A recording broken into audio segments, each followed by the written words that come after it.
now, broadcasting from the jungles of Southeast Asia, it is time for the Ed and Rock Podcast.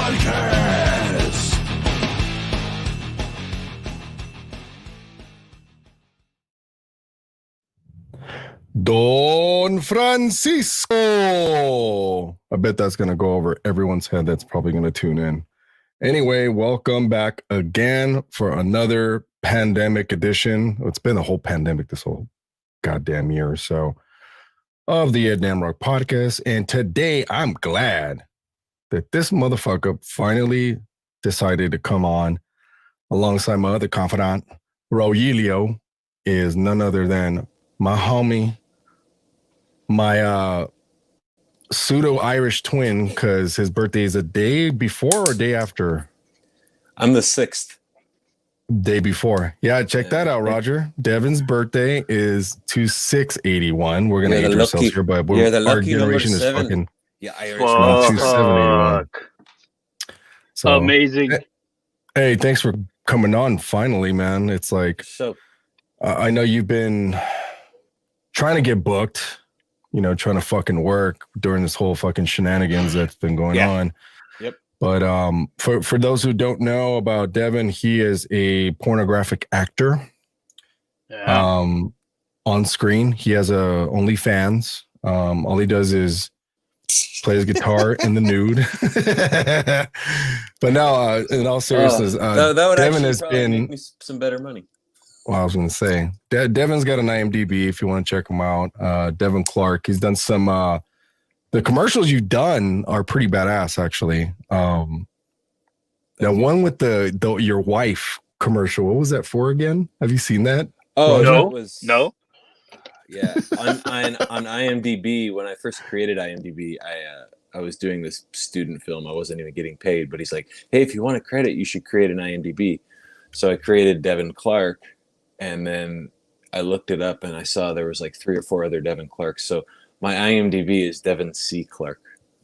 Yeah. Wow. Apparently there's a Devin Clarke that was in the movie Blade with Wesley Snipes. What the fuck? Are you serious? Yeah. So like when I would add credits, it would always go to him, and I'm like, fuck, I got it. So yeah, the guy's like, oh, just put Devin C. Clarke. And it's cool. That sounds kind of cool because there's a lot of cool actors that have a middle initial. I could only imagine like the fucking casting call for that. Devin Clarke, you both raise your hand. Who you? I am you. You are me. You be me. It was okay. So yeah, getting back to that commercial, it was Orange County toll roads. Oh yes, Orange County toll roads, and that's right. Yeah, that was pretty cool. Versus some of the 16-hour days I've been on, but yeah, those are no joke, man. I don't know how talent does it. I mean, I know I've worked crew before with the sound crew, and we have it easy. But when you're doing fucking 49 takes of the same scene, dude, it's like, yeah, I don't know why directors even do that. I mean, it might be some kind of fucking like compulsion that they it's just OCD. have. Yeah, it's just for OCD. editing purposes too, dude. Come on, how many times are we going to record the same sound over and over again? Yeah. But then, look, I've edited feature films and I'm like, dude, this take sucks. I'm like, why did you bring in this take? None of this is usable. Like, get the good ones and just weed them out. He goes, oh, well, that's your job. And I'm like, okay, but you have a log of all the ones that were good. So where's the log? Oh, we didn't have one. And I'm just like, this is going to take longer. I need more money. Maya, pay me. Fuck you, pay me. In the words of Ray Liotta. So, I mean, and fortunately I did get paid for that, but it's like, it just makes it a lot easier and more organized when you have shit like that. But regardless, you from Devin's perspective, dude, this is something that I know a lot of people, hold on, who just logged in?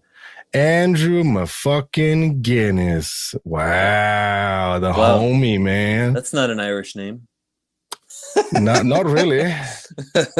What's up, Andrew? What's up, man? Oh, Iron Mike. What's up? British guy, Eddie. Yeah.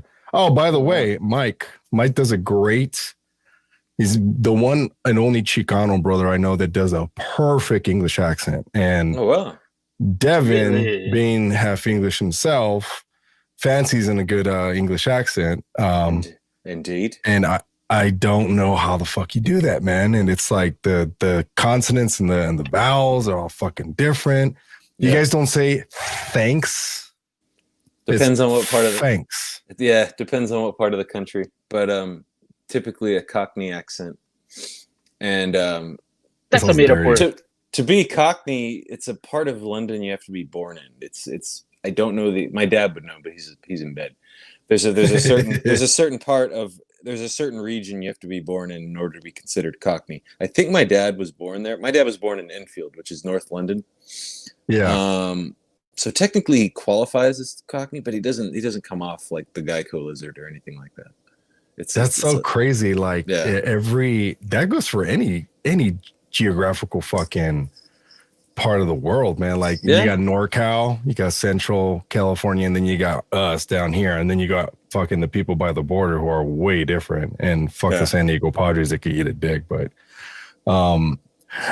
Dodgers, sorry, slipped out. But I digress. Give me some Midlander accent. What's a Midlander? What is that? Like someone from like Birmingham, something like that. Bloody bastard. How do you say it? It's not bloody. See, here's the thing. It's bloody, right? Like you have to get the pronunciation, and then they have their different type of slang too. Like they have words that mean something else that like we would say. Like I guess dude for us would be what, blog? Yeah. Yeah, more or less. Because I know Aussies say mate a lot. Yeah, they say mate. Yeah, like when I heard that at first, I was like, "What the fuck?" Like he said, What's Peaky Blinders? What is that?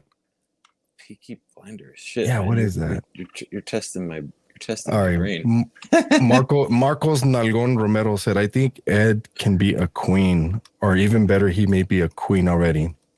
The queen of fucking taking shits, bro." What are you looking up? He's Peaky Blinders. Peaky Blinders is working the Google. Yeah, the Googling? No, yeah, it's a drama. It's a drama series. Peaky Blinders. Yeah. Sounds like a fucking porno, dude. The England, video for you and shit. Here's a good example of Cockney, right? Yeah. I went down the apples around the jack to see the dollies. What the fuck? Yeah, that sounds like poetry, man. Yeah, English. I went down the apples around the jack to see the dollies. Now, in American, that is, I went down the stairs around the corner to the movies. Oh my god! Hey, what does "bum's your uncle" mean? Bob's your uncle. That's just like saying fucking easy peasy, Bob's your uncle. Like whoopty freak, like here. This is how it is. Easy peasy. Look at Dan said apples and pears down the stairs. Yeah, exactly. I went down the apples. Apples and pears is stairs. And then around the jack is the corner, little Jack Horner. No shit. Corner. Yeah, and dollies is dolly mixtures, which is pictures. You've been to the UK plenty of times, huh? Yeah. So they say things that rhyme with the object that they're talking about. Right. That's kind of what Cockney is. Now that's so fucking crazy, that's old man. School. Like it's changed a lot. Okay, that kind of makes sense with that movie Ocean's 11, where he says we're in Barney Rubble. Yeah. Barney Rubble. Trouble. Okay. I get it now. Yeah. It's like that's weird. Or no, because what's crazy is I just sent a TikTok video I found online of Chilangos in Mexico City and the different ways they say like later, like goodbye. And Roger's like, what the fuck are they saying? I'm like, dude, they're all analogies. That's all they are. Yeah. They're trying to rhyme and at the same time make sense. They're basically freestyling is what they're doing. Put bloody in front of everything, you bloody wanker. I didn't even. Did I do that correctly? How would you say that, Devin? Say it again. Read that. Can you see the comments? Bloody is more. It's more Bloody. like bloody. So you got to give it a more of a Bloody. T sound. Yeah. Bloody wanker. But that's another old school word that's kind of been kind of not. Don't be a fucking. I don't. Yeah. It's. Nobody No, really because says I was showing Devin, UFC fighter Darren Till, and he sounds like that cast from what's that the racing movie? Not racing movie. When he goes to the UK. It's called Formula 51. Yes, or Formula 54, but in the UK they call it the 51st State. That's the name of the movie in the UK. And the way they were saying Liverpool, Liverpool, and I'm like, what the fuck, dude? This is trippy. I've been to Liverpool. I heard it's. I was so hungover. I was gonna say. I mean, I heard the brew is miraculously good over there. But yeah, there's a beer in England that I would say is probably the most popular in all the pubs. Really, it's a French lager. It's called Kronenberg. Oh shit! That just screams drink me, bro. Kronenberg. Yeah, Kronenberg. The bottle they have it at liquor stores. There's a liquor store by my house that sells it. It's like it has like a. It says Kronenberg, and then it has the year it was established, like 1880 or something like that. Oh, it's a pretty good beer. It's not too light, not too dark, and but it's in every single pub. Well, you introduced me to was it you or Roger Boddington's? Not me. Yeah, it's like one of you two did. I think it might have been Devin on a drunken night. He's like, "Hey, it has the nitro ball in it." I'm like, "What?" I'm like, "An ale has a nitro ball?" I'm like, "Nah." So I went and got. They sell it in 4 packs, 4 pints. I bought the Guinness one that had that nitro ball in it, and I love Guinness, man. And you tried it out, so I remember that. Question for you fellas: have y'all seen the Queen's Gambit on Netflix? What's your take? So no, I have not. No. The last series I finished was in full was Hunters on Amazon Prime. Have you seen that, Devin? That's a good show. Oh, Jesus Christ! I didn't finish it. That is. I didn't watch all the episodes. I won't spoil it for you, man. It's that. Good. I mean, one, Pacino's in it. Cool. Yeah. You got me on that one. And then just the twist on it. I'm not going to tell you what it is, and anyone else is watching. And Roger, you haven't watched it, huh? Give me your Amazon Prime. You're gonna have to ask the wife for that one. You see, no, I don't have it. So the trouble and strife, wife. The thing, no, the latest one I finished watching was that A&E series of Scientology. Oh yeah, remember Warren, Sabrick Warren. Ahoy, mates! Crack open a motherfucking mini keg of Foster's. Damn, that's a combination right there. No, so the Scientology thing, Devin. Have you ever come across these people? Whether on set or met people that are actual Scientologists? I don't think I don't think. Well, the people that shoot Scientology productions, they're all Scientologists, but I've never been I've never been solicited by anybody. It's pretty interesting, man. It's like I used to get solicited all the time at the bank. I used to work with one at Lieberman Broadcast. He used to be in it, and he told me about all the stories that what they make you do. And really? Yeah, and pretty much everything that what was talking about that A&E show. Well, Devin knows who she is. Leah Remini. Is it Leah Remini? Yeah. So remember her from King of Queens? Right. She basically was a Scientologist and is basically throwing the whole organization under the bus. So, what did Dan said? By the way, Devin, I always dig your Facebook posts. which I can't remember. That was Dan Ochoa. Iron Mike said, "Tell him to say this like a Brit. I'll whip you like a cheese omelet." What the fuck? I'll whip you like a cheese omelet. Oh my god! Cheese omelet. Hey, I probably have to yell that. I remember back in like the late 90s. the late 90s, we stumbled across this porn. I think it was Roger. I don't know who it was, Everything's but it made was with me. British porn, right? And everything, of course, had British accents. And the guy is like, yes, soak it like a lollipop. Yes, soak it like a lollipop. And I'm like, I'm scratching my head going, what the fuck is he saying? Like, I was confused. I don't remember. I was totally confused. I was like, I don't remember if it was that, but I was deathly confused. I was like, this is interesting. I don't know why they doing them accents when they're doing the sex. I don't know why. So yeah, you're like they don't sing in British accents. Why are they talking? Why are they having sex in British accents? Anyway, speaking of 90s guys, this will segue perfect into our segment. Is I told you guys that let's review two classic movies, and Devin's like, well, Gone with the Wind. I'm like, no, motherfucker. I'm like, our classic movies.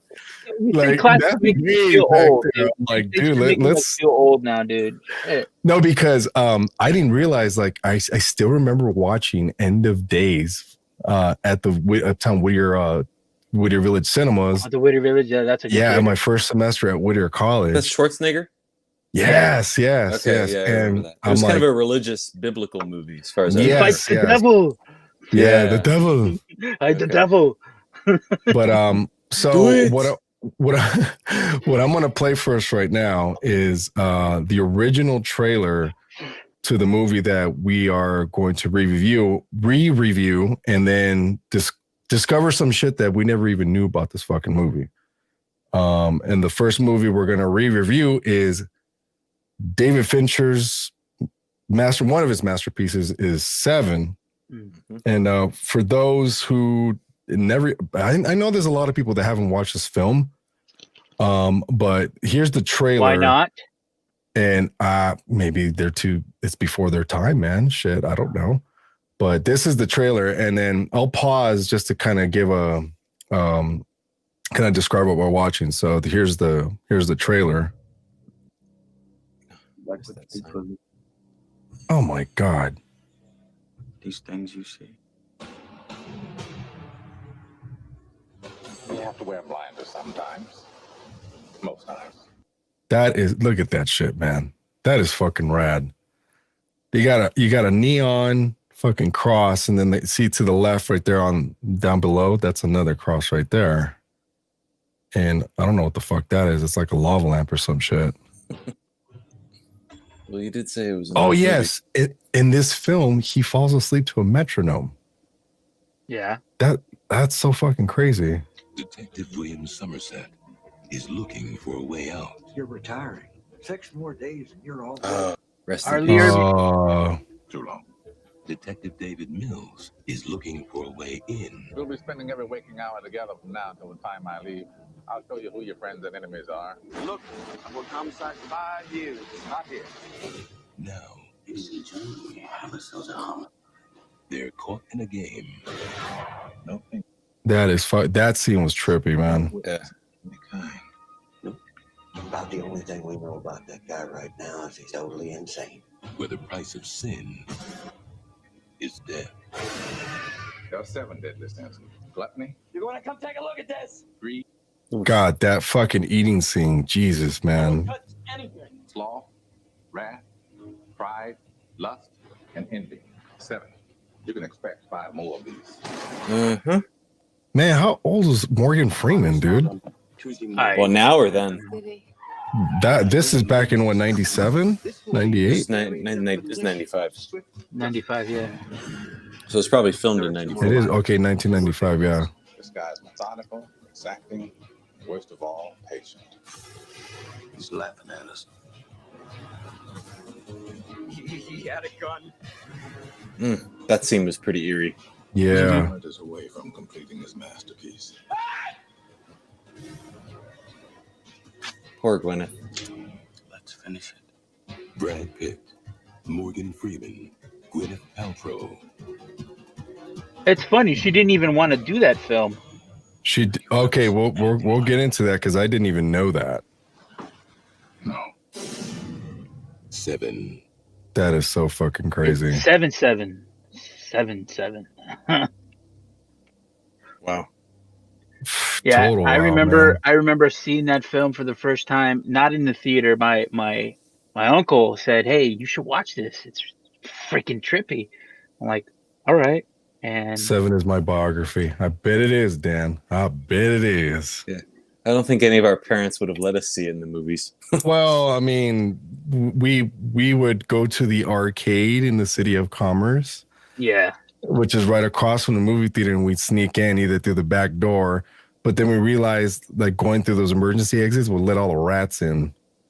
I'll be damned. So sometimes you get some crawlies while you're fucking watching or we used a to do movie. the ticket stub swap. Mm-hmm. You remember that? Hell So yeah. the way it worked was we'd go in, we'd buy a movie ticket, right? Or our parents or whatever, they buy us a ticket, and then they had phone booths outside. This is before cell phones. So Yeah. you'd have to go to the guy up front in the front door, and you'd hold your stub and be like, "Look, man," it's like you have to make like a pretty big scene in a way. It's like, "I really gotta call my mom or this and that." Can I go outside? And what they would do is they would write on the stub phone or whatever, and like, here you go, and you go outside the movie theater and use the phone. But not really. I would give the stub to Edgar or whoever, and they'd walk in and show it to the Yeah. dude, and they let Edgar in. And then I'd go outside. I'm like, "Man, thanks a lot for letting me use the phone, because I made myself, so he could remember me." And he'd be like, "Oh Yeah. yeah, okay, go ahead, go ahead." I'm like, and we would get in for free. That's how we used to do it. You just Wow. because It was it was, fucking strategic, That's man, that's and we hard got work, away with bro. it. yeah. But I mean, it works. It will Yeah. work sometimes, or it wouldn't work some of the times. And it had Yeah, the best arcade, man. It was called Flipper Flippers Arcade. Arcade. Yeah. And how much was a And movie back then? Like $4.50? $5? we had No, oh, what's up, Steph? We're talking about what was movies. great about the Commerce Theater is they were always 2 for 1. They were Oh, like wow. Yeah. two movies in one theater. So Yup. I think it was like $5, maybe $6, but you get to watch 2 movies. Yeah, Yeah. And I'll never double forget that we features. had to call to get the movie times, and I never forgot the manager's voice had a thick fucking Mexican accent when he spoke English, right? He's like, "Thank you for calling Pacific Commerce Theaters. We are located at Whittier and Goodrich in the City of Commerce. Our admission prices are general admission $5.50, children under 13 $2, senior citizens $4, like that, and then Tuesdays was 2 for 1. Yeah, I remember that specifically, and that was fucking I awesome, remember man. Anthony's mom would sneak in food with us. Oh, We dude, would that go to was every kid we in the would go to neighborhood there, Burger man. King, and she'd buy all these cheeseburgers and put cans of soda in her bag, and Yep. she wouldn't buy a ticket. She would just say, "I want to go in and make sure the kids are seated, and then I'm gonna leave." And they let her do that. And we'd be sitting down, and she's passing all these cheeseburgers and soda, and she'd leave. And then during the middle of the movie, you just hear of us opening You hear sodas. the unwrapping of the fucking Yeah, burgers and yeah. shit. Yeah, it was crazy. It was cool. The things you could get away with back then. Totally. But here, Devin, here's the shit. Okay, so there's things about this film that I didn't Yeah. know. I mean, I know I sent you guys a link earlier about the 25 things we don't know, but this is 10, because if we want to go that deep of a rabbit hole, we can. But so the version of the story with the box was originally rejected by the studio. Now let's didn't want explain what the okay. Spoiler alert, I mean, this movie is what, 25 years old now. If you haven't watched the film, there's a scene at the end, not the very end, but towards the end, where there's a box delivered to Brad Pitt, Morgan Freeman, and Kevin Spacey, who's the serial killer in this film. And they never show the head, but it's the severed head of Gwyneth Paltrow, which is his girlfriend or wife, whatever. his wife. And apparently that scene almost didn't make it.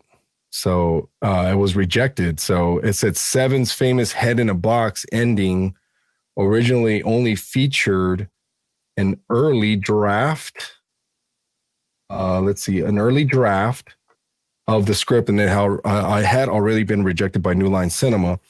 So I guess they fought for it, and they David Fincher wanted, said that he would only take on the project if he could film the original ending. So apparently that was not the original ending. That's fucking crazy. So they wanted to do they wanted originally, well, that idea was there for the head in the box. But then they said okay, no. So Kyle asked what was in the box, and that was the severed head of Gwyneth Paltrow. His wife, yeah, the wife. That's wanted, fucking. Did you know that, Devin, or no? Yeah, well, when I first saw it. Yeah. I mean, yeah, I watched it with a friend who had already seen it, and I think he kind of explained to me. I mean, I kind of put 2 and 2 together, you know. Yeah. He said it. I took her head. Kevin Spacey says, "Oh, she begged for her life and her child," and there's a scene, and I don't think. Oh, he didn't know. Yeah. Yeah. That's when he was like pregnant. He didn't know she was pregnant. So that's kind of a fucking ending, man. I swear, kind of a giveaway. Deep. Go ahead. No, I was just saying it's that was the original, for the head in the box. But then they said, no, we could change it.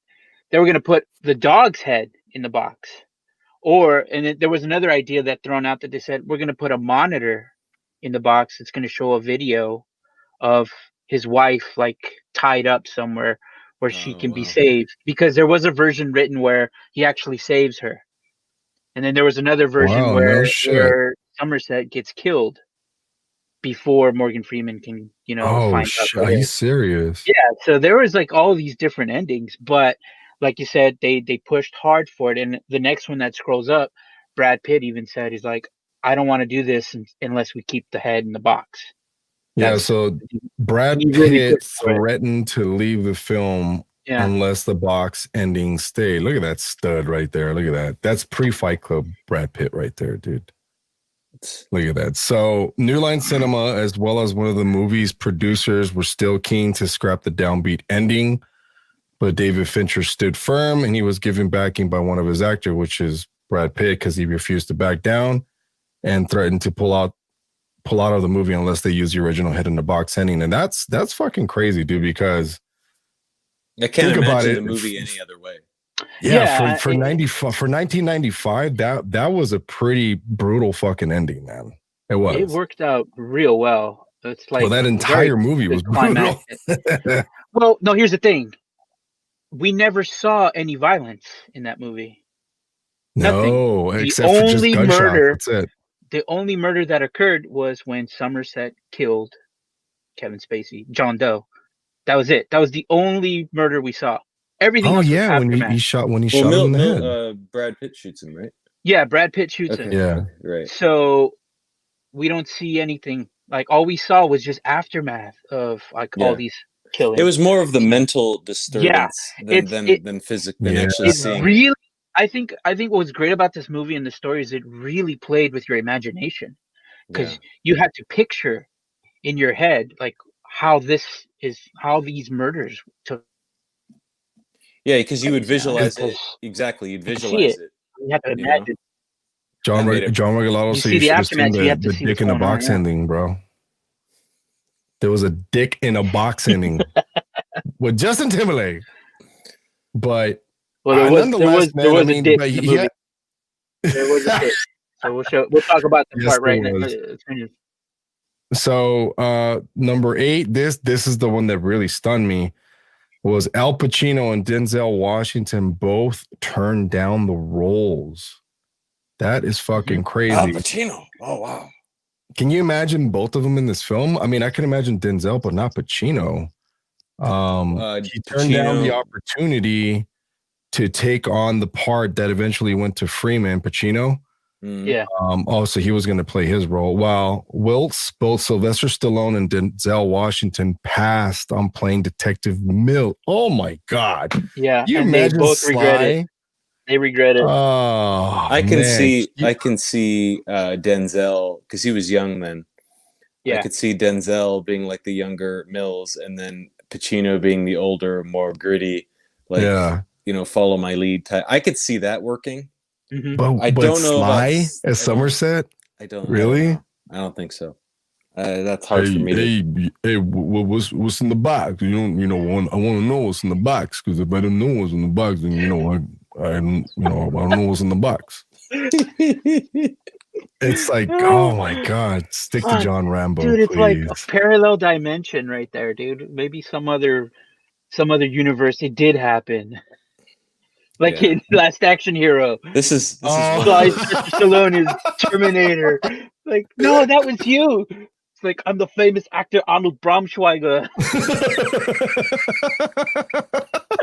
Fuck, imagine just some fucking universe somewhere. Sylvester Stallone is, what's in the box? That was 93. That's when Last Action Hero came out. I think Demolition Man came out that same summer. Yeah, if I'm not mistaken. Which is kind of reminiscent of what's going on right now with this pandemic bullshit. How they're shaking hands, they go like that. Yeah. All right, number 7, the incredible title sequence was only created when Fincher ran out of money to shoot the original opening sequence. What the fuck? This is interesting. Of course, the opening title sequence is fucking awesome, and that 9 Inch Nails is playing in the background. Mm-hmm. So the original plan was for the movie's title sequence to show Detective Somerset traveling into the city after buying a house in the country, but they ran out of time and budget to shoot the sequence. Instead, David Fincher commissioned graphic artist Kyle Cooper, who spent a number of weeks creating the legendary opening, which was set to a remix of the 9 Inch Nails song Closer. And you already know that song, Devin, Closer from 9 Inch Nails. You do too, right, Roger? Yeah. Well, what's the hook? Do you remember? No shit. I wanna fuck you like an animal.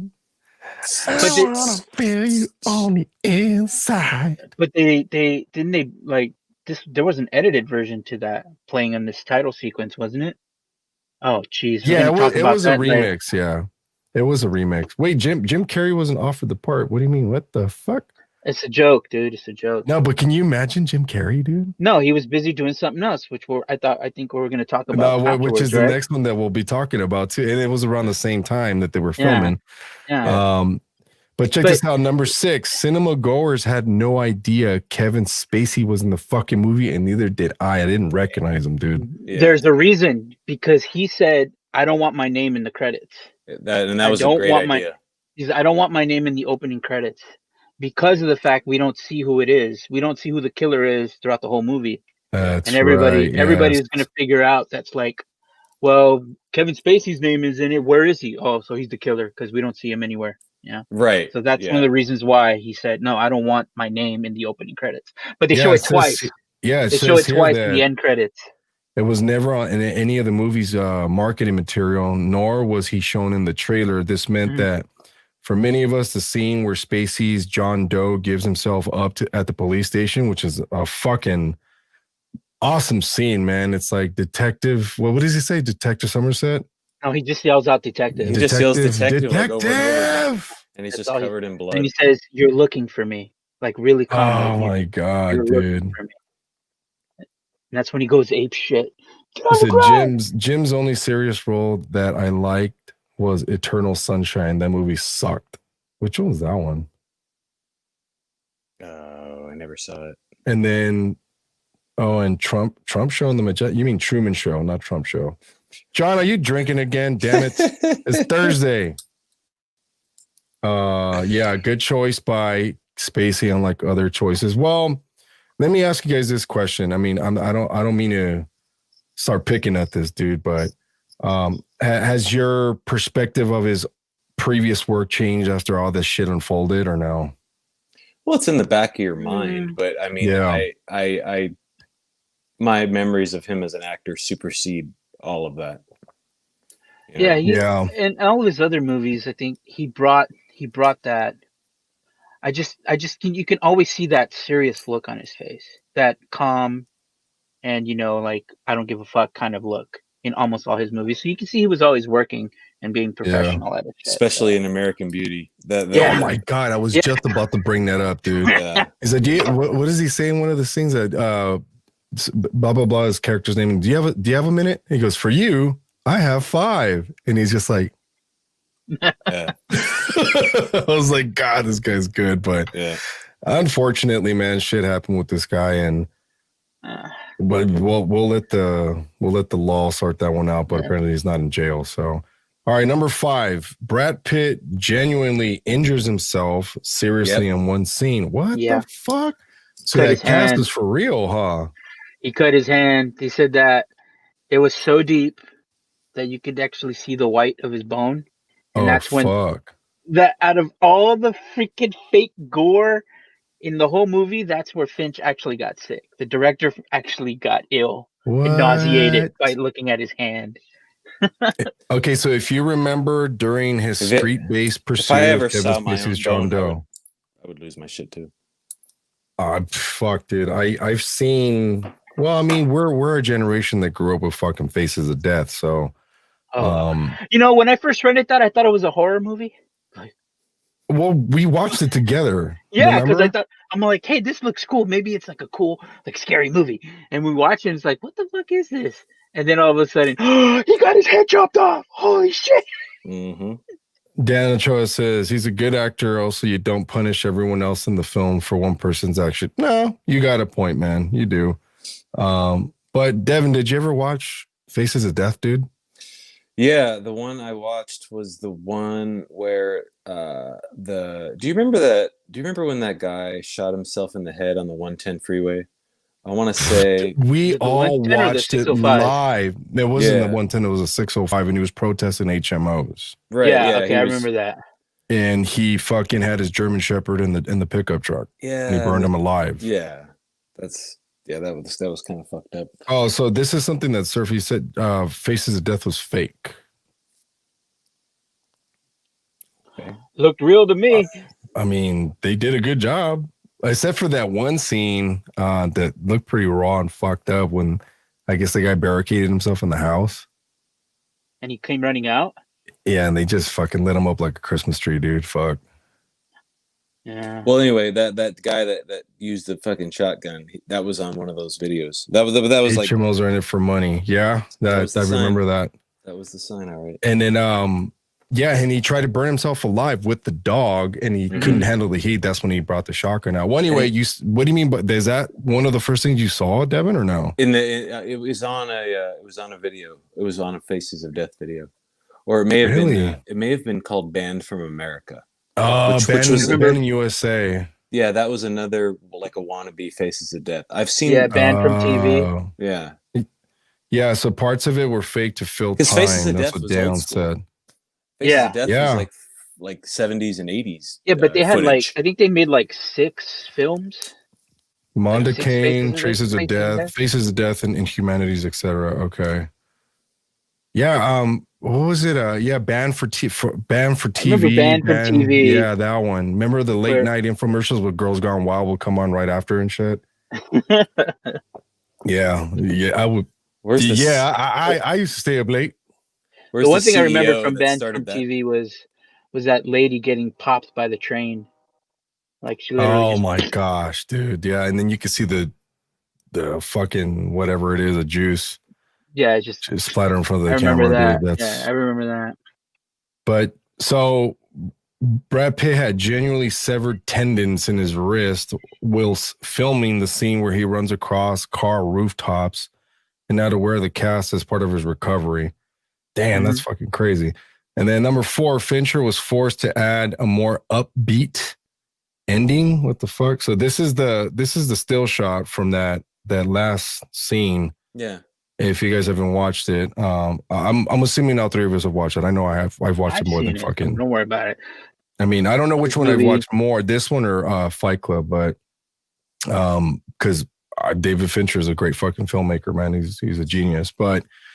More upbeat ending. I don't know what they mean by that. So test audiences. Fuck, they still had those back then, huh?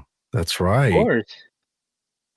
were said to be horrified by Se7en's downbeat ending, and New Line insisted that a more positive finale was added to appease shocked moviegoers. So David Fincher initially refused, but did eventually compromise by adding the voiceover from Morgan Freeman's Detective Somerset, where he says, Ernest Hemingway once wrote, "The world is a fine place and worth fighting for." I agree with the second part. Okay. Damn. Interesting. That's fucking deep. So, but okay, they decided to show him getting, in the back of like they had him like in custody, in the back of the car, and that's where you hear that saying, and that was supposed to be the opening for the sequel that was supposed to be done for it. Wow. Okay. There was supposed to be a sequel for that movie, but it didn't happen. It did happen, but it didn't. Yeah. So. Well, it was the one with Anthony Hopkins and Colin Farrell, right? Yeah. Did you know that, Devin? That was supposed to be the sequel. Well, I knew it after you sent me the info on it. Oh yeah, but I'm like, what the fuck? Never saw that. Like, did they modify the script? I have not seen that film. What's it called again, Roger? I don't remember. It's a psychic doctor or some shit like that. But if it has Anthony Hopkins in it, it has to be good, man. I'm a big fan of his films. So I guess in a psychiatric hospital or something like that, and it didn't. They decided to say, you know what? Let's just not make it the sequel and make it its own movie. Yeah. Wow. Okay. Well, the writer this ending here is very talented too. He did a lot of good movies. He did a lot of good movies in the late 80s, early 2000s. When you were showing me was it Somerset that he named Somerset after an author of like a bondage like a bondage novel or something like that. Really? But anyway, when I was researching, it said something about he named the characters after one of them. I think it was Somerset. How he was Somerset was an author of a bondage movie, and I was like, bondage, and then I remembered that's the same writer, Andrew Kevin Walker, that wrote 8mm, which came out. Oh, dude, 8mm is brutal, man. Same writer as Seven. Dude, and one of the greatest actors of all time is in it, bro. Roger's gonna shit me for this. You mean Joaquin Phoenix? No. Joaquin Phoenix. How dare you shit on Nick Cage, man? Nicolas Cage, the greatest actor of all time. Eat your heart out, Denzel. Nick Cage has arrived, bro. That's what I'm talking about. Nobody has been on more memes than Nicolas Cage.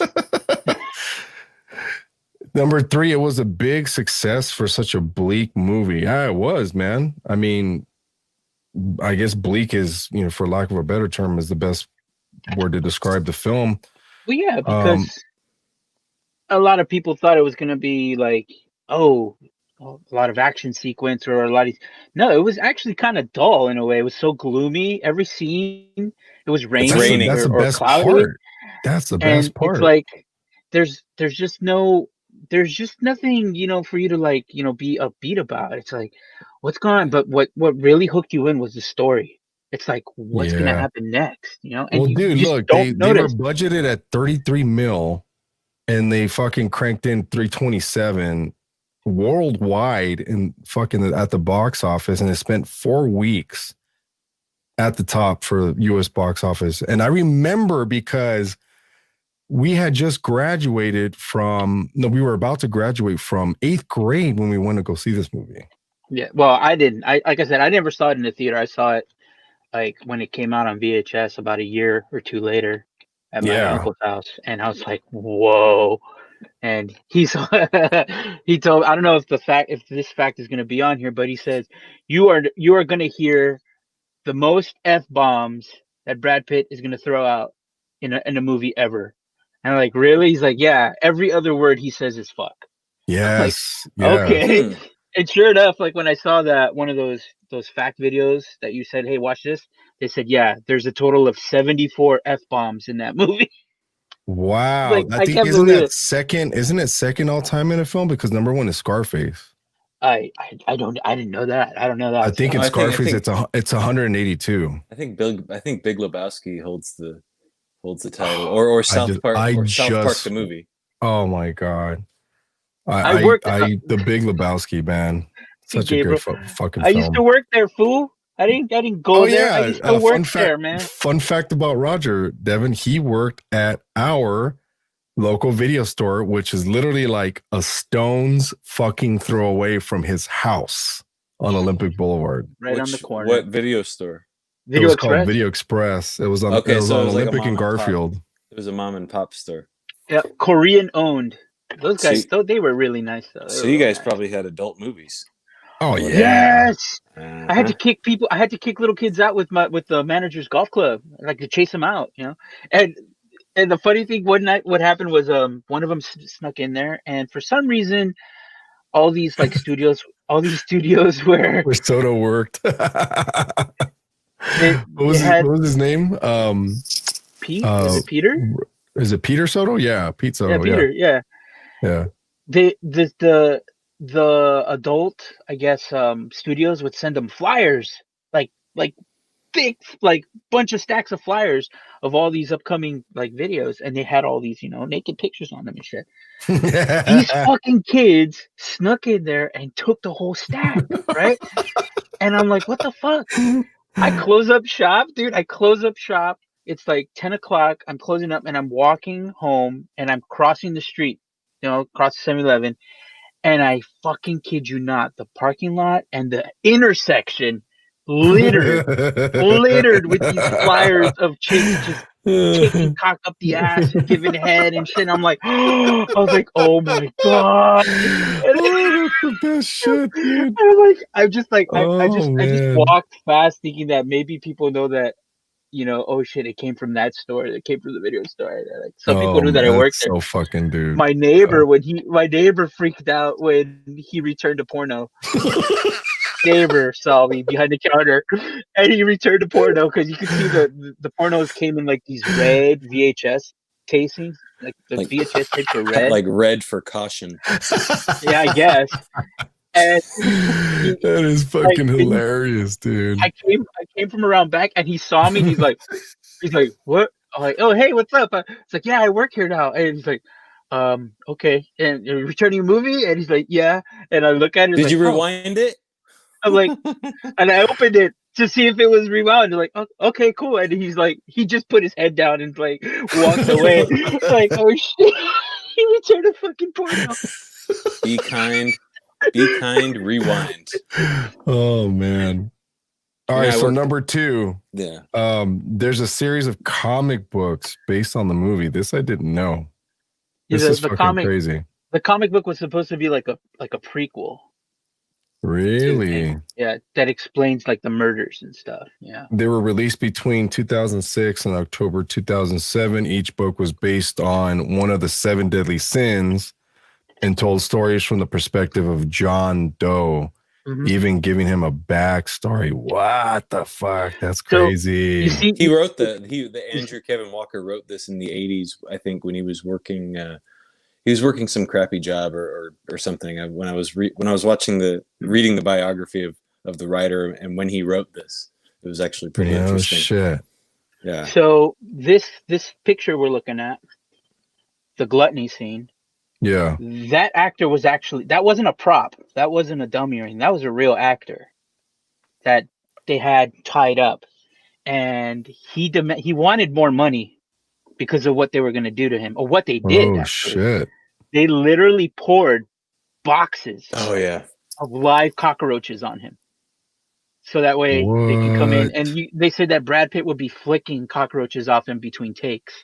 And they put cotton and gauze in his mouth and shit, so they won't get in the orifice of his face. Oh my God. That's so it. They're like, seems fair.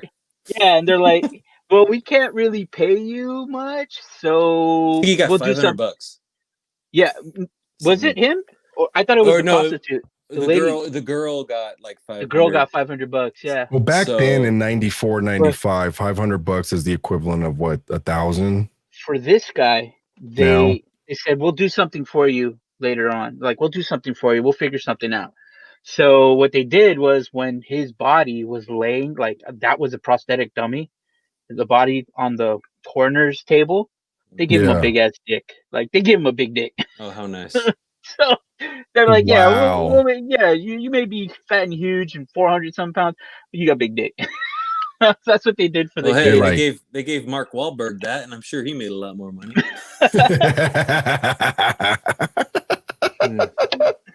All right, number one. Let's see, what was it? A sequel was there. We go. A sequel was planned and sort of made, and there it is. Colin Farrell and Anthony Hopkins. I don't know who that chick's in the middle, but Solace. Yeah, okay. That's Jeffrey okay. Dean Morgan, otherwise known as Negan on fucking Walking Dead, and whatever he played in Watchmen, I forget. Abby Cornish, I don't know who she is. And Alfonso Poyar. So They were gonna call it 8. the idea was ultimately That's scrapped, clever. however, in the movie No, it's about a what psychic Dan said doctor right now. who works with the FBI to track down a serial killer, was eventually made and released in 2016 as a standalone feature. Wow. Yeah. Okay.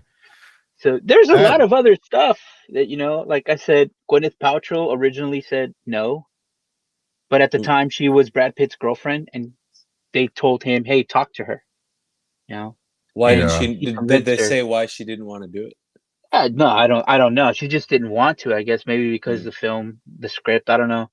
And yeah, Brad Pitt convinced her to do it, so she was in that. There were so many other things that movie, Yeah. like. It's like raining through the whole movie. Yeah, that thing. Yeah, there's a lot of rain. What's his It's name? I don't know. That Like part every was time awesome. they're in the car, the windshield wipers are just going crazy. I don't know. That's right. Yes. What was the name of? Oh, this movie actually. It got me to read Dante's Inferno. I read that book because of this movie, and it was crazy because when he's in the library and he's looking through all these books, and then I see all this crazy artwork, and it's all done by Gustave Doré, which is like a really his artwork was amazing, portraying biblical scenes and shit. Dante's Inferno was really good, a real good story, from the Divine Comedy. So if you guys haven't read it or seen it, or you should check it out. It's really good.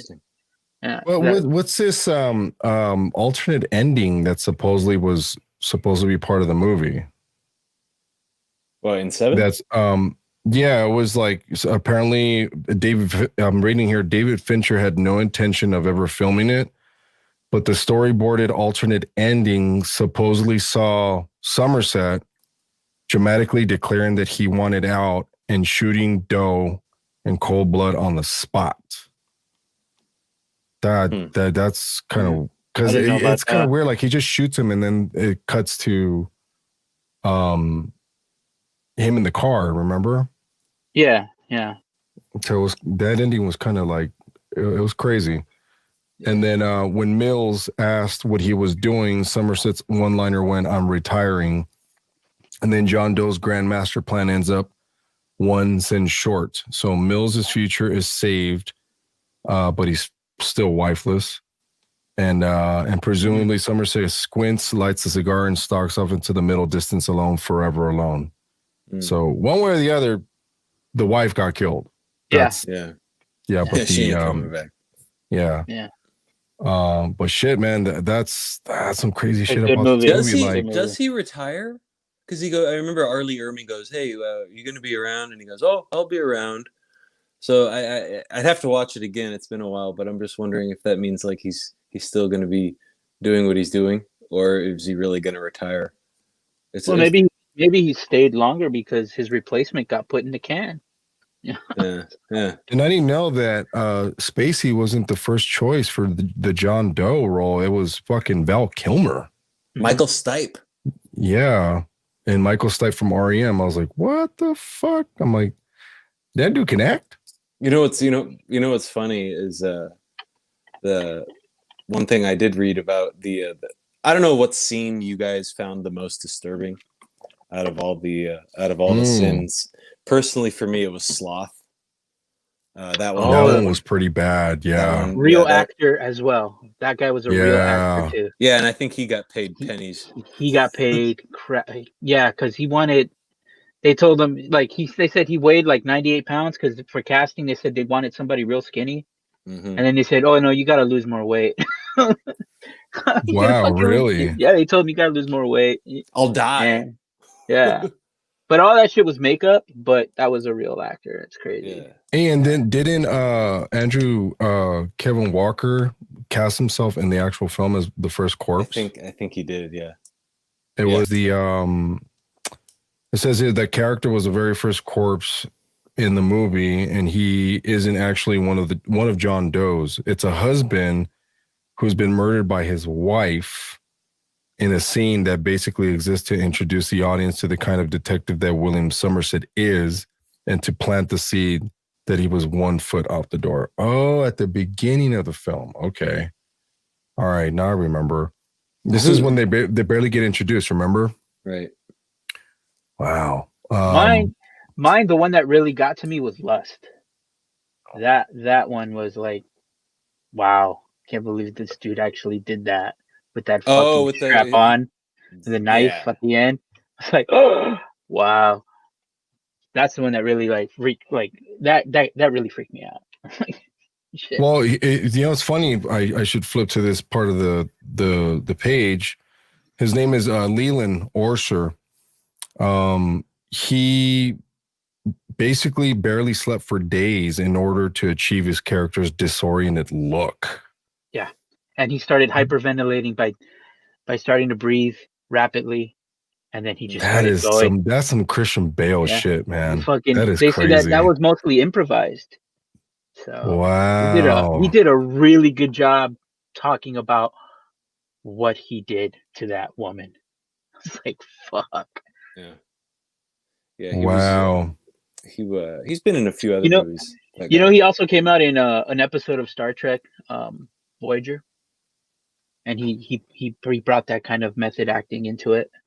Yeah. It was really cool. Wow. No, he's good. He was that's crazy. I remember he was in Saving Private Ryan. He was in Men in Black. He was in Men in Black.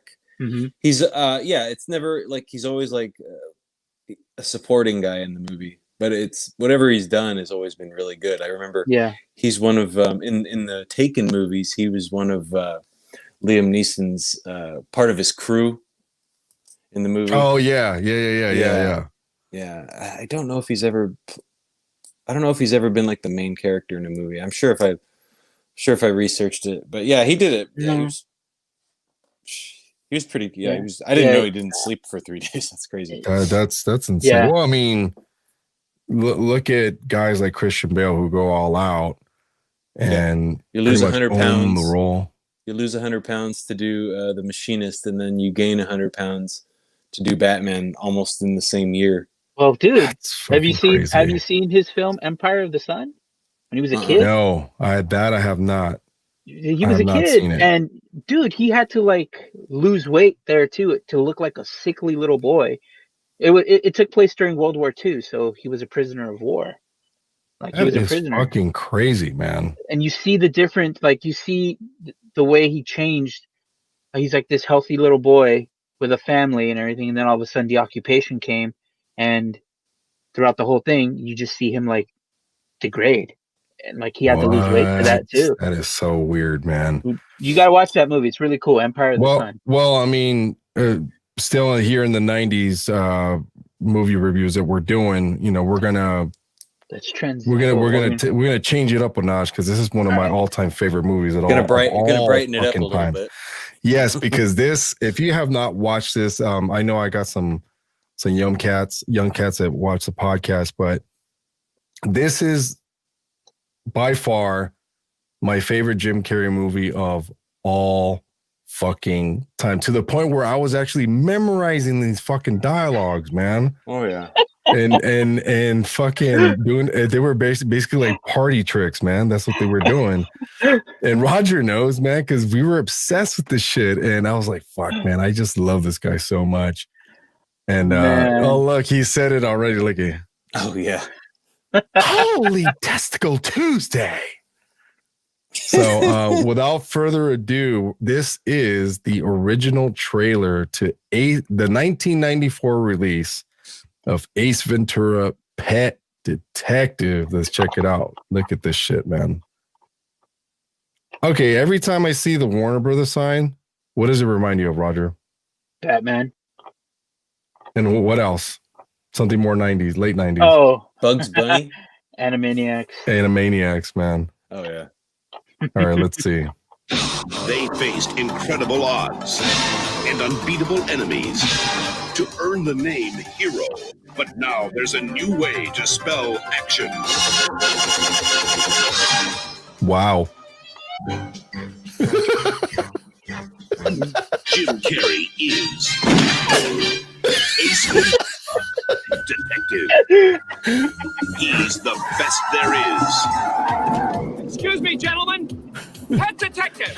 Actually, he's the only one there You is. really love animals, don't you?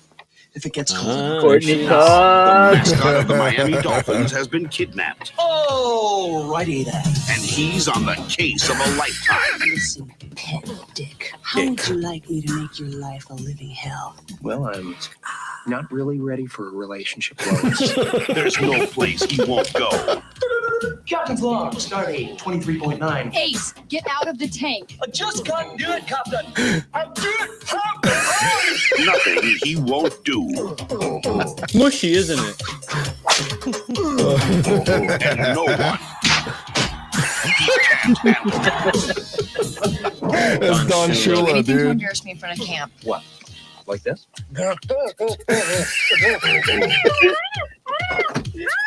Hi, Captain speaking. Because when this pet detective gets the scent, There's Dan Marino. Hi, I'm Dan Marino. Reno, why? Because he's about to join Snowflake. he'll follow it.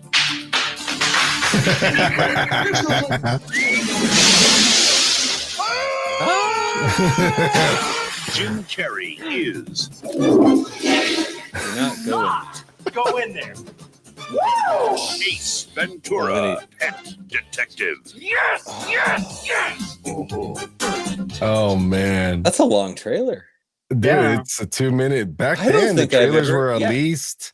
I never saw the trailer. Actually, you know I- what? I think I think trailers are longer now. That was only Really? 2 minutes. I felt like longer. I never. You know what? I Let me- saw this. Let me I was- ask you a question. Yeah. Oh yeah. Ask you a question. The Oh, look, that was before a skit. Courtney Cox got pancake tits. I saw this movie. I was 13 and I was in Denver. We flew to Denver for my niece's baby shower. And I didn't know that this movie was out. I really didn't know much Really? about it. Yeah, I was 13.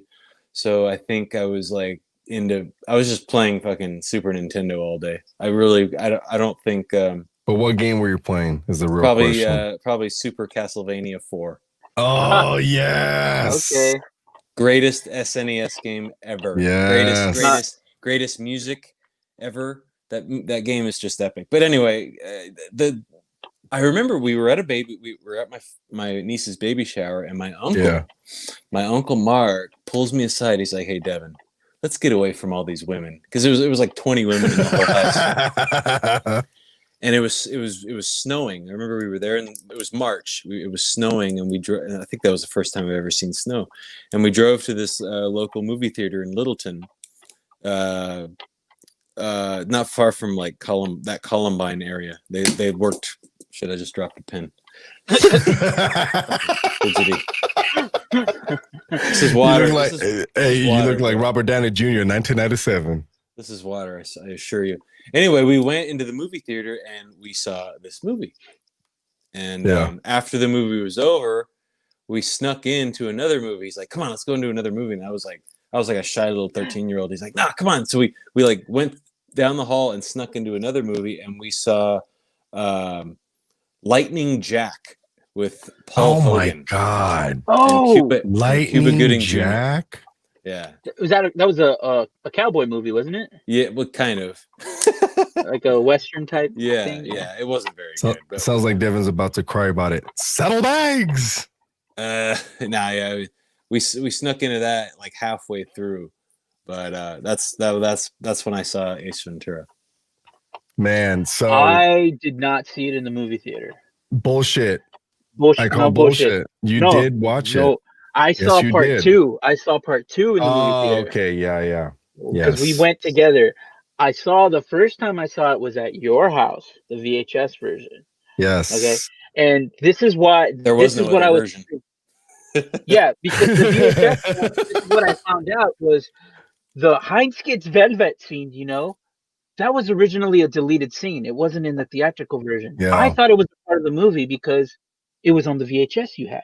Yeah. So they Yeah. put that back in there.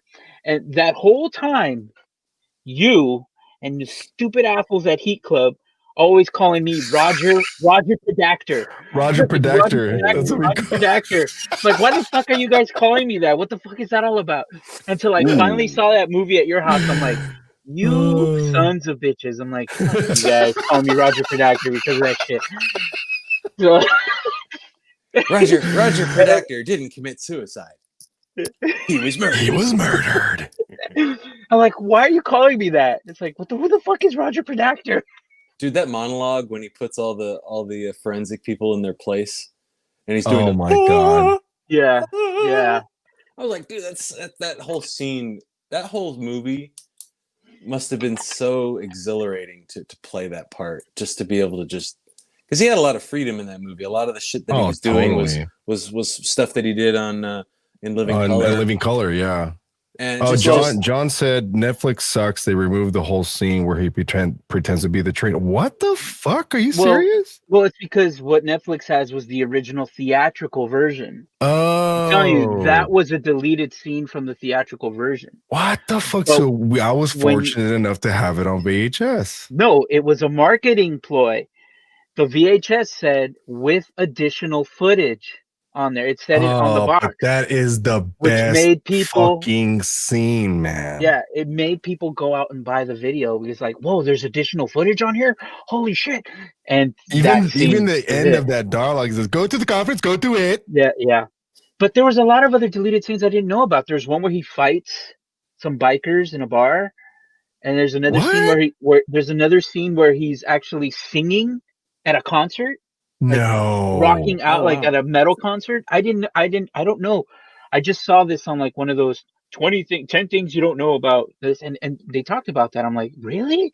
Well, so I have to find these deleted scenes. I have some of that pulled up already. So this is 15 surprising facts you might not know about Ace Ventura: Pet Detective. Is that in Chinese? And the 20th anniversary was back in 2014, but no, it's a stupid screen. It stays out of focus. Well, it's the bandwidth has got to kick in, okay, guys? Sorry. Yeah, whatever. All right, so it's like distance learning, guys. Distance learning. Oh my god. Okay, so Jim Carrey wasn't the first choice for Ace Ventura. As difficult as it is to imagine another actor in the Ace Ventura role, Jim Carrey wasn't the studio's first choice. Actor Rick Moranis was approached about the part. Oh man, well. I think he would have been good too, but in a he said no because of Flintstones, and it also they also he was actually wasn't even the second choice. They went after what's that actor's name from Die Hard, the guy who played the bad guy. No, not Bruce Willis, the guy who played the bad guy. Alan Rickman. Yeah, and from rest in peace, Alan Rickman, right? Yeah, they're like we were so close to getting a British Ace Ventura.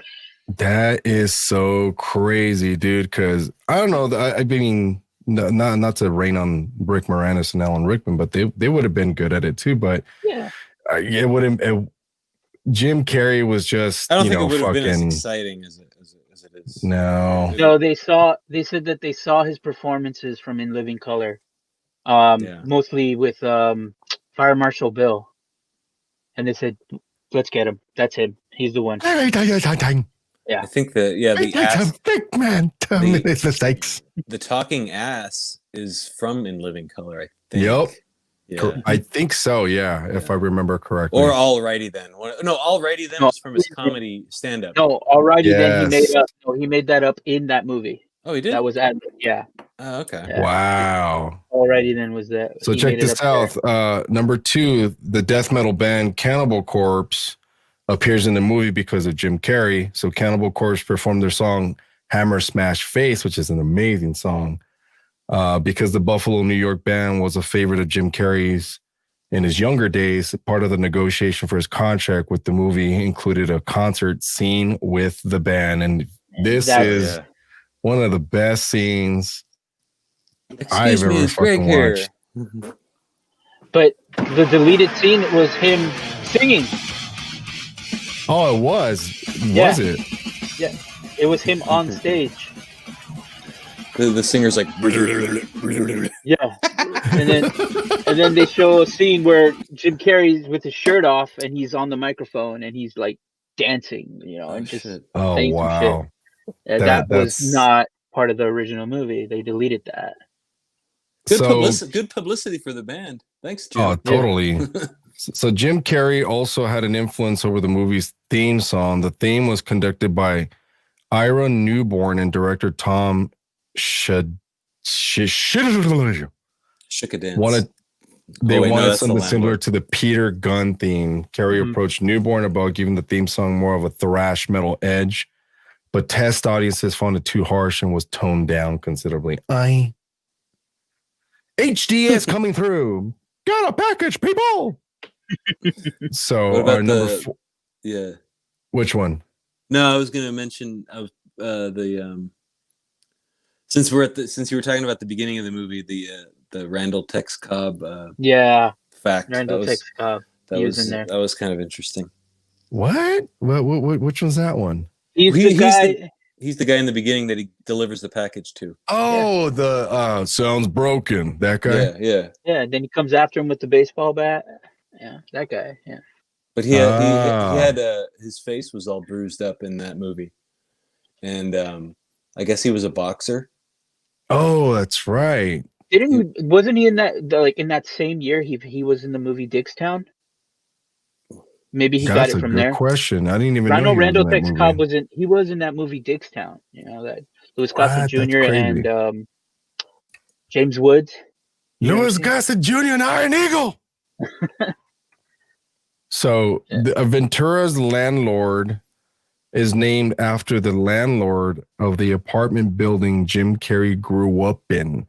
So Ventura has a contentious relationship with his landlord, Mr. Shikadance, which is probably somewhat similar to Carrey's own childhood. Carrey's family had financial struggles when he was growing up in Canada, and they lived in an apartment building managed by the Shikadance brothers. Also, Uncle Tio. Wow. Ventura. Yeah, yes, Satan? That was the dude from Scarface. Oh, I thought you were someone else. And Breaking Bad. He was in Breaking Bad as well. He was Salamanca. And he's the one that basically rang the doorbell. And am I spoiling this? Rang the doorbell and boom. Is he still alive? Explosion. That actor? He is, yes. And it's interesting that we'd mentioned Breaking Bad. Is the guy that played Manolo in Scarface is also in the series too for a couple episodes. Mm-hmm. Well, if you can't cast any more gangsters than that, then all you need is Miklo. Speaking of gangsters, that post you posted on that Rasa movie that's coming out. Oh yeah, dude on the far right. I've worked with him on a few projects before. Mario Ponce. Oh yeah, yes. The bald dude. He's got the scar tattoo right here. That's his. On the block, they know him as Scar. Yeah. Which is interesting because his homie Tokes Omar was one of my students at the old audio school in Alhambra that me and Roger attended, and I later worked at. And that's how I got to know all these guys and their Cholos Try series on YouTube. Have you seen that shit? Yeah, oh my God, it's so fucking funny. They try kale and fucking kale chips, and tofu. they were trying sushi tofu, and I was like, God, this is so good, dude. Yeah. And Some I clever shit. had all my out of state buddies like asking me like, oh, well, what is this? What is this cholo stuff? And I'm like, well, you're gonna have to come to LA to figure that out. And I'll take you to LA, but you got to come to East LA where the taco trucks are because it's delicious. Yes. Or Downey, the Downey. So okay, so number 5. Ventura's trademark phrase. Oh, righty then. So you were. I thought they said that it came from the movie. Like they said, someone said that it was. That's where I got my information from. So It came from a stand-up act. Ventura's cadence and trademark phrase didn't fully develop until after Carey did several read-throughs of the script. Frustrated with trying to find the right tone for his character's lines, Carey used the voice from one of the characters in his stand-up act and applied it to his Ace Ventura table read. Damn, man. If you can't get any better than that, man, that's fucking... See, this is the kind of shit that, again, Devin, I'm not shitting on today's thespians of the industry, but that's the kind of shit that just makes you good, man. It's like improvisation in sports. Like the only ones I can think of is either it's Michael Jordan, Kobe Bryant, fucking Joe Montana, Eric Dickerson, for example. Like it was just shit like that. Like, you know, Kirk Gibson. Mm-hmm. How even when you feel the most frustrated and all the chips are fucking down, you figure out a way and boom, that just becomes the walk-off home run, dude. To this day, I still say that. Yeah. I mean, I got my kids saying that now. It's like, there's fuck, that when I went to acting school for 2 years, we had a little bit of a Montrose, I guess you would call it, or a acronym.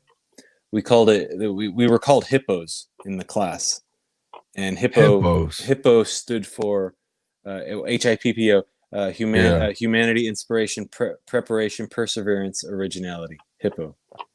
Oh shit! Because in the wild, hippo only goes forward. It doesn't go side to side. It sees its goal in the distance, and it goes towards that goal, and whatever gets in its way, the hippo just fucking trances over it.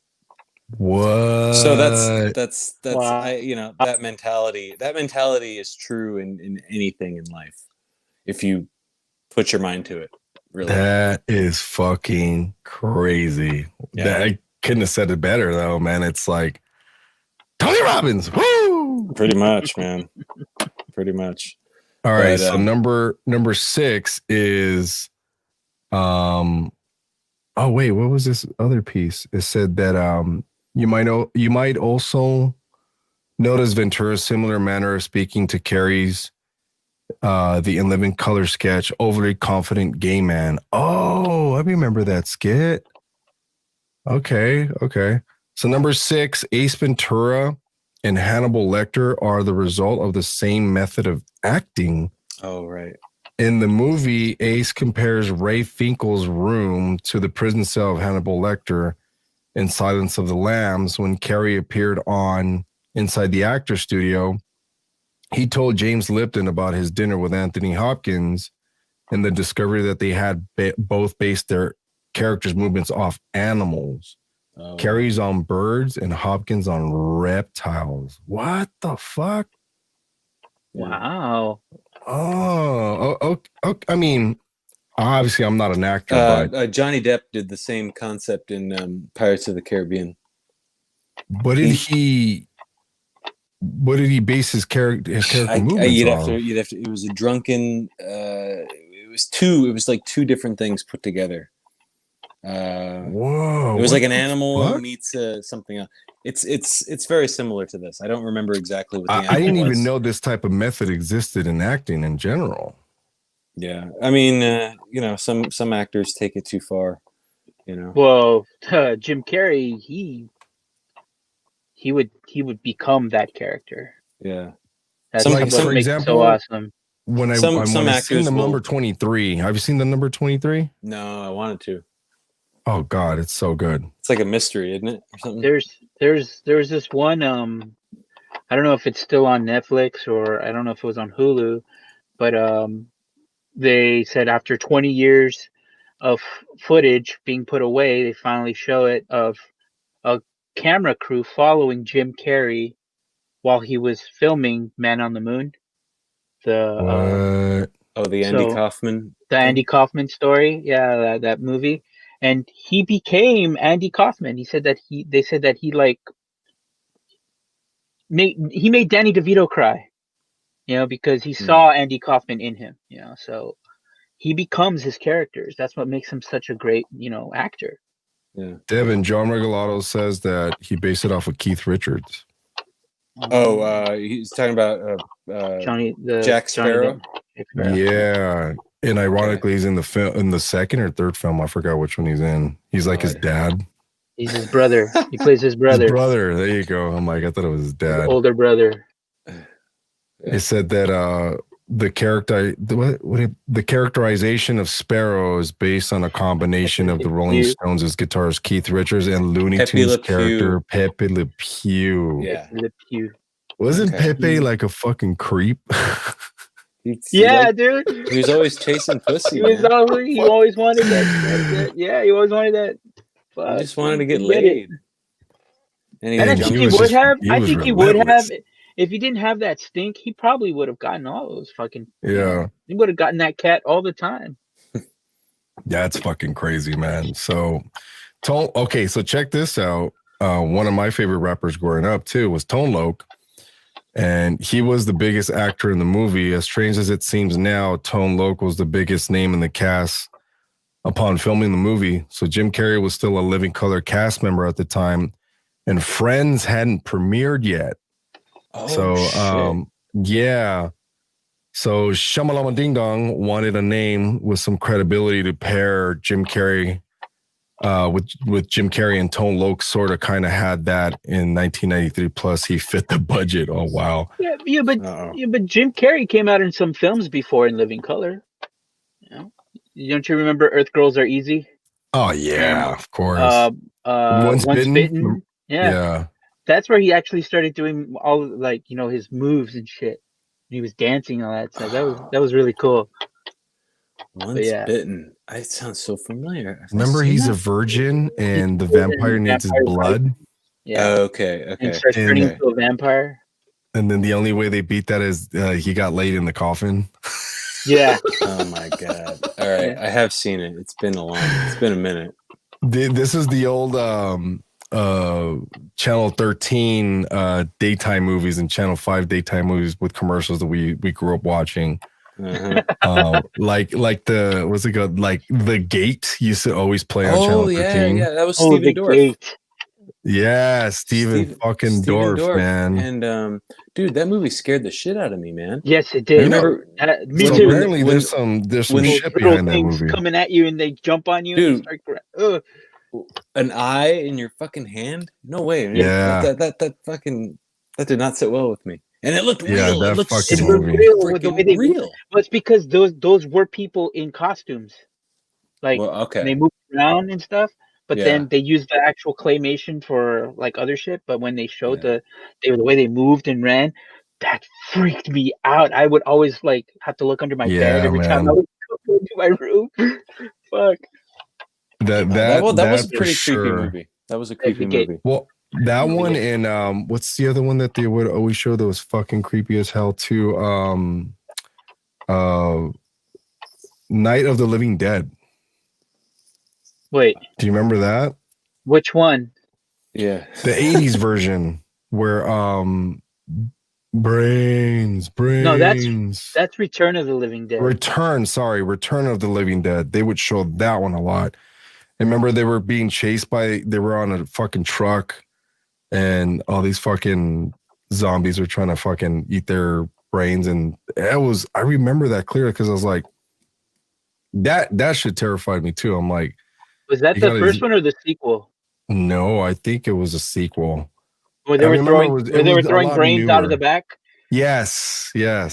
That's Return, right? And then they show that's Return of the Living Dead, and then they show a zombie Michael Jackson getting shocked. Yeah. a little Oh my comedy god, I thing. remember that. Do you remember a movie from the 80s called Monster Squad? Yes. Oh yes, of course, man. That was Yes. Of course I do, man. That was a scary Dracula in that movie. Oh, look. So here's that fact that Roger was talking about, that Ventura's cover as Dolphin Trainer Heinz Git Velvat wasn't in the theatrical release. So it was footage not seen in theaters tag on the VHS release. So, okay. So when I had gotten it on VHS, that was already on there, right, Roger? Yes, that's why I was like, I saw it, and like that's the part I know, and then I did not know that was a deleted scene. On mit all der shouting! Who is the shouting? Who the hell is that? That's I'm fucking thinking about Peter. It's that trainer of dolphins. Peter used to do this shit thing. What happened to him? What happened to me? 7 years I'm we are making the dolphins disappear, and then Roy is coming with the white tiger and the stomping in the pants, and I'm gone. Where is Snowflake? Why do you care about the dolphin? You know him? Does he call you at home? Do you have a dorsal fin? To train the dolphin, you must be like the dolphin. You must be getting inside the dolphin's head and communicating. I'm saying to Snowflake, Peter. Remember when Peter used to do that shit? You can quote him. All right, about time for Coach Schumann. Oh man. So this guy was our friend, dude, and he was in this thing that we did when we were kids called the Heat Club. What does he say right there? He goes, go to the conference, go to it. That is fucking hilarious, dude. So the talking ass came from A Living Color. Randall Cobb, Tex Cobb, in the opening sequence weren't makeup, so that's the part you're talking about, where he was a former heavyweight boxer. Yeah, I remember that. Replacement kicker Ray Finkel was actually Dolphins kicker. Was it Juve? I forgot his name. I forgot, man. But he was an actual kicker. Yeah, I just remember he had a big mustache. And then a pigeon attack on Ventura was cut from the film.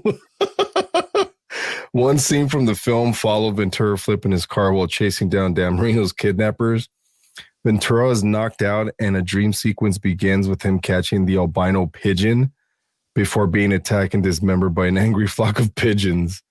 So they decided the scene was too dark for the rest of the movie, and it was left on the cutting room floor.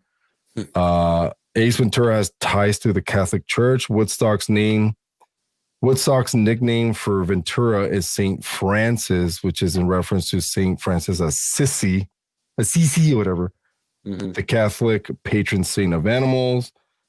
Look, horrible reviews didn't stop it from becoming a cash cow. Dude, Rotten Tomatoes give it a 45%. No, they give everything. But Rotten Tomatoes wasn't around back then. Yeah. So that's a moot point in my opinion. So whoever's and then reviewing Roger Ebert it, gave it a bad review. Shady Acres Mental Hospital was named. Who's after ever the reviewing director. that That's movie so works crazy. for Rotten Tomato? They weren't even alive when that right? fucking movie You came know, out. to them they're like, this movie looks stupid. They give it a Dude, review. but Well, look, the Big Lebowski, when that came out, everyone was like, "Huh?" Now look at it. Now you got fucking Lebowski Fest. You know what I mean? Oh man, you never know, man. Shit, you gotta give shit time. But Return of the Living Dead Part 2 gave me nightmares as a kid. No, The Gate is the one that really did it for me. That one in the first Nightmare on Elm Street, the very first one. Yeah, because I'll never forget that scene where Johnny Depp gets fucking sucked into the bed and then all kind of blood explodes in the fucking room. Yeah, you would always check your bed before you get in it. You'd be like looking at it and like, okay, we're good. And you just try to go to sleep. Yeah. I always had to sleep with the light on. All right, so we come to the hour and 30-minute segment. This is the fun part where we're gonna Well, Devin's gonna give us his faves first, and then I'll go on to Roger. But there's two. I'm gonna make it fair because I said top 3. But we'll be my chair's flexible. I'm gonna make it top 5. Okay, fair enough. Because top 3. What? Ready, Devin? What is Devin Clarke's top 5 all-time favorite films? 5. You get 5 choices. Wow. Oh shit. Better than 3 because I gave people 3 last time. They're like, oh, fuck. Yeah. I'll give you my top 5. Okay. Okay. Number 1 is Black Klansman. I don't know if you've seen it. No. Oh God, it's so good. Number 2, Friday, the very first one. Okay. And number 3, Return of the Jedi. Mm-hmm. Right. Mm-hmm. Number 4, Ace Ventura: Pet Detective. Mm-hmm. And number 5, 7. So that's my top 5. Fuck. I have to yes, yeah, I did. There's so many. And Steph and 3 was hard. 3 was hard. Okay. Okay. That's what she said. All right. Goodfellas. Okay. Yeah.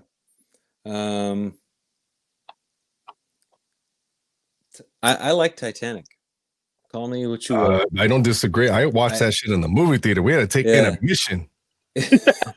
Yeah, Titanic's great. I mean, I won't watch it. If it's on TV, I won't watch it because that's like 5 hours. That's just the whole day of that's a lot of effort. But Goodfellas is one of those movies where it's on TV and you just stop what you're doing. It's just you can watch it over and over again. And it's still great. It's still great. I really like True Romance. Ooh. Yeah. Have you watched that one, Roger? I can't say I have. Yeah. True Romance? Really? It's written by Quentin Tarantino. I believe it's written by Quentin. It's not directed by him. It's 1993, and Christopher Walken's in it. Yeah. Christian Slater, Patricia Arquette, Gary Oldman. Oh, he was so good in that movie. James Gandolfini, Brad Pitt, Dennis Hopper, Val Kilmer, Michael Rappaport. Look at the look at the cast. Chris Penn, Samuel Jackson, Saul Rubinek. It was goddamn. Yeah, it's a great movie. Jack Black was in this? Jack Black's in True Romance? What part? Jack Black was in Waterworld as well. Mundo de Agua. What? Yeah, he was in Waterworld. Yeah, I believe he was in. He was the pilot. Dan knows what I'm talking about. And so how many have I given you? You've given us Goodfellas. Okay. Titanic. Titanic.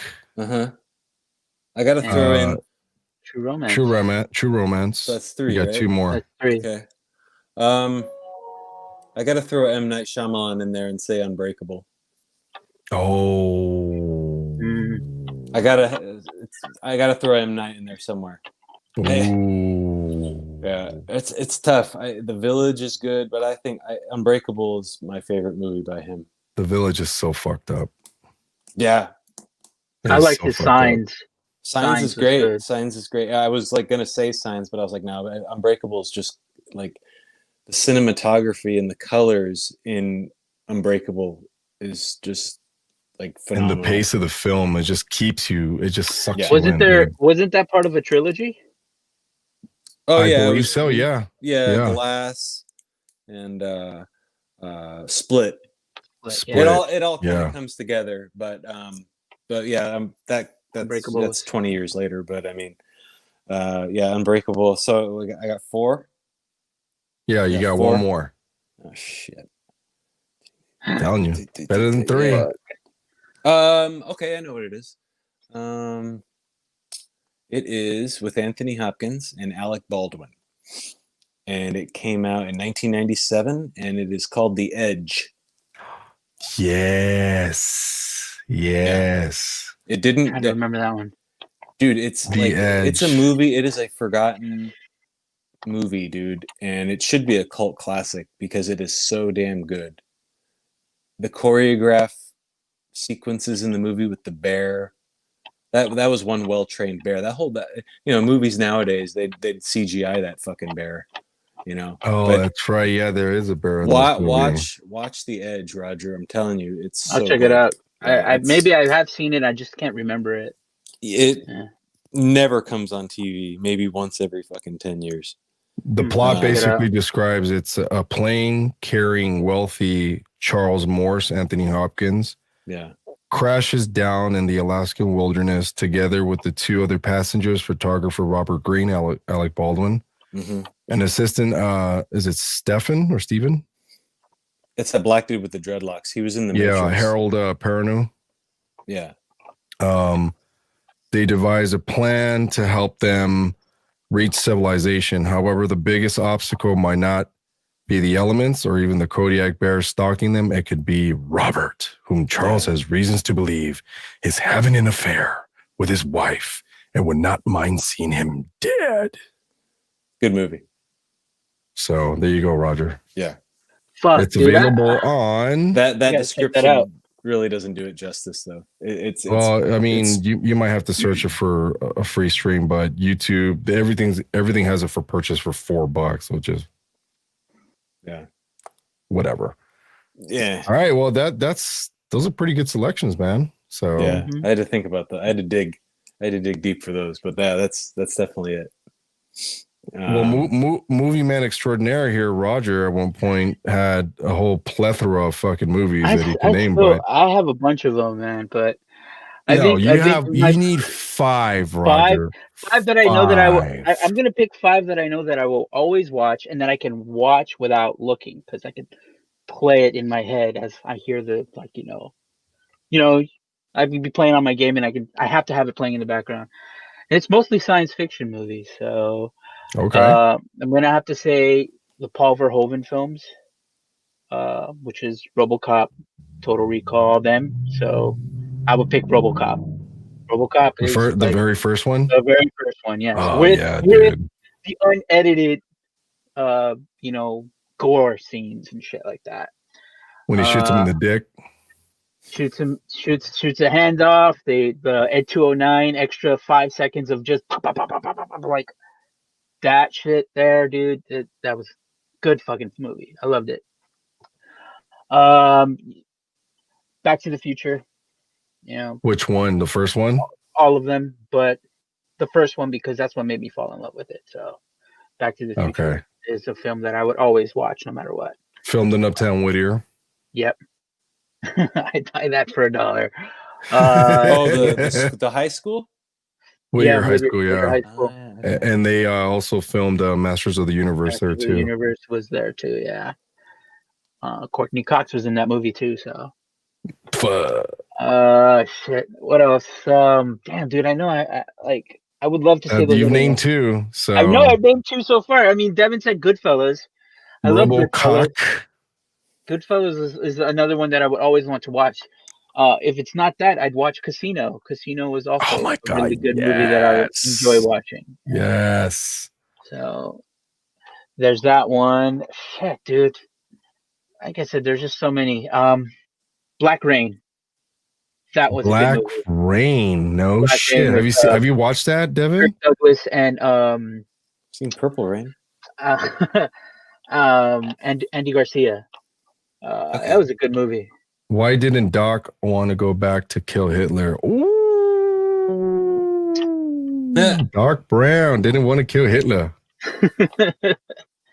Wait, Black Rain, that was it was about 2 New York cops who witnessed a murder from this Japanese Yakuza. Yes, I remember. They escort him back. Yeah, they escort him back to Japan so they can turn him into his cops, but this whole shitstorm happens where they mess up and he escapes. By the way, it's a good movie. It's Michael Douglas and Andy Garcia. Yeah, Michael Douglas and Andy Garcia. Yeah. Oh, Michael. That was in the 80s. Yeah, and then it's accompanied by a pretty badass Japanese cast, and then Luis Guzman is in it. Yeah. Ken And Takakura let's was in see. there too, so it was good. My favorite Michael Douglas movie is Falling Down, by the way. Just throwing it Yes, out Dude, there. It's just fucking dope. that movie, man. that was a good one. Ugh, sad, shit. sad ending. Yeah, Oh yeah. Uh, I all would right, have that's gotcha. that's yes, four. that was That's a four. fucking water gun, man. Fuck, dude, my fifth one. Oh, I mean, I know I just recently saw it, but it fucking got to me, and I love this movie. Now it's on my list. Gran Torino. Oh my Oh, yeah. god, have you watched it, That's a good Devin? movie. That's a good movie. That one was Oh, awesome. It is good. It made me cry. I'm sorry, but it made me cry. yeah. Yeah. But it was It fucking good kind of like movie. falling down type of ending too. It's Yeah. like fuck, man. Yeah, because like he made me like look at him and angry white man gets blown away. yes, I was like, it's you know, if I end up being a widower, I want to be like him. I don't give a shit about anything, you know. Just talk shit to my neighbors, whatever, and get the fuck out of here. Yeah. That's the kind of person I would like to be. Yeah. Just My like top there's a 10 also scene. There's a scene in the movie where the grandmother next door is like talking to him, but in her language. Yeah. And she's just like the subtitles is why don't you move out of here and da da da da da, and he just looks Yeah. at her, he just goes and he spits. Yeah. He spits fucking Like, tobacco. yeah. And I'm just like, dude, that's fucking awesome. Oh man. And Ali was drinking was PBR, right? In the Yeah, whole he's film? drinking PBR. PBR during And he the was whole actually drinking the PBR. Yes, he was. Did you He know was. that? Yes, I didn't he know was. that.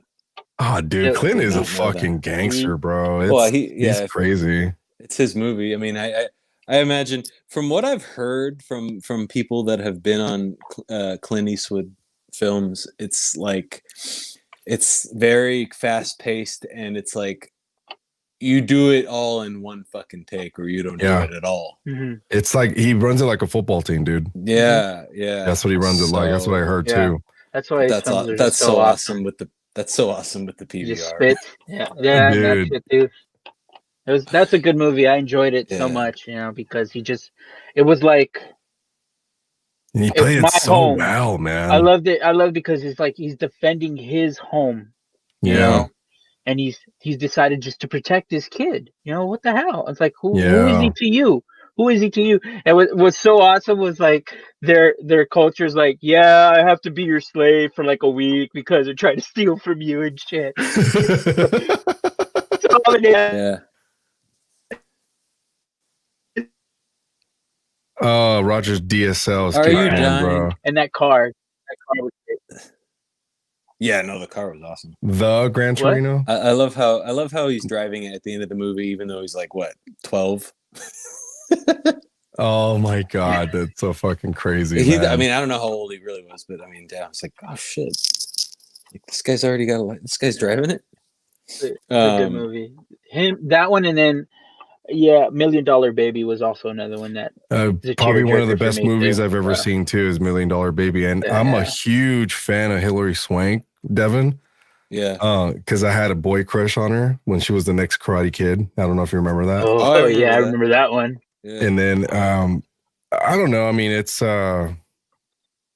it's like a weird because she's got a big mouth and big teeth. Yeah. But she's fucking her acting. They're not even skills. Her knack for just being on screen is pretty badass. That was damn. Which one's that one? It is Hilary Swank that does that, right? Yes, she does play. I fucking forgot the name of the movie. You know who she is, right? Right, Roger? Yeah, I know who she is. Shit. Next Karate Kid. She played She was the first Elektra from the Marvel Daredevil. Boys Don't Cry. That's 1999. Yeah, that was our senior year. Didn't she get nominated in that movie? I think she actually. Yeah. I do know one thing that she did though. After she won an Emmy, I think she won an award. Academy Award for Best Actress in a Leading Role. Okay, yeah. After she won that award, she went and had a burger at Astro Burgers. Yep. With the award in her hand. Yep. That shit was great. She went to the one in on Melrose. She went to the one on Melrose. That Astro Burger right there by Paramount. And but why we know Astro Burger, Devin, is because where we grew up right there in Montebello, East LA, our intermediate school was literally like a stone's fucking throw away from Astro Burgers. Huh. Yeah, is like Astro we could throw Burger rocks still out the there? window. Yep. Yeah, it's still there. Oh, nice. They're doing takeout. They wear masks. Even after a car crashed through it. Suddenly Remember I want a PBR and a burger. Bro, that's gonna happen tomorrow, man. America. Man.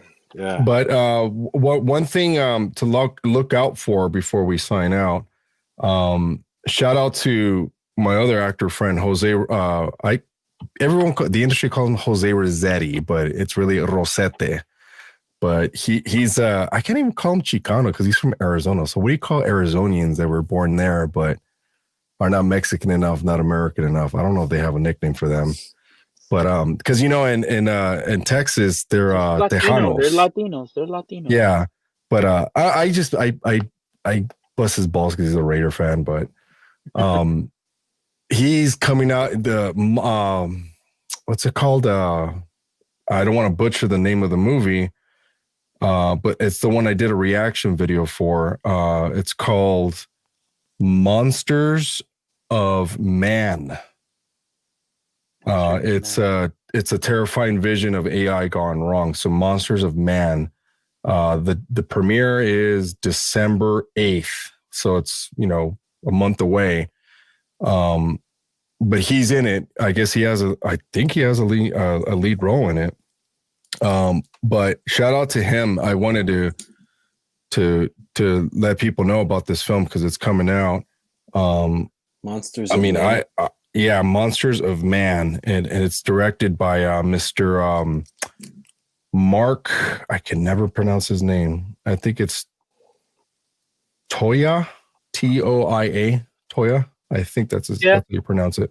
Yeah. He's putting a lot of hype train behind this, and it's working because they got my attention, man. And I knew right away I saw it. I'm like, okay, this movie's going to be pretty badass. So it's like, it's what's the best? It's like a new age type of Terminator shit. Nice. But it's pretty fucking badass. I could tell, it's going to be a hit. And plus it has another A-list actor in it. I forget his name. Guy with the blue eyes that came on the Sonic the Hedgehog. He was one of the commanders. I forgot his name. But nonetheless, I mean, shout out to them. You guys should check it out too. You guys want to check out the trailer, you can. I have a reaction video as well. But Devin, anything that you would like to plug in before we leave? You having a garage sale, you're selling guitars, your Cash App info. I should sell some guitars. I got 9 of them now. Anyway, but who's counting? I know. I'll go up to 11. I will leave with words of wisdom. The past is history. Tomorrow's a mystery. Today's a gift. That's why we call it the present. Is that Master Uguay? I heard that shit on ESPN. How about you, Roger? Any words? Any Jerry Springer last Jerry Springer words? No, Jerry Springer. No, it's Luis Ventura, fool. Shit. Jose Luis, quiere llorar. No, I could say one thing. The only thing I can think of right off the top of my head is he who fails to plan plans to fail. So that's all I can say to everybody out there. No. Nice. And I will say, what are the fucking?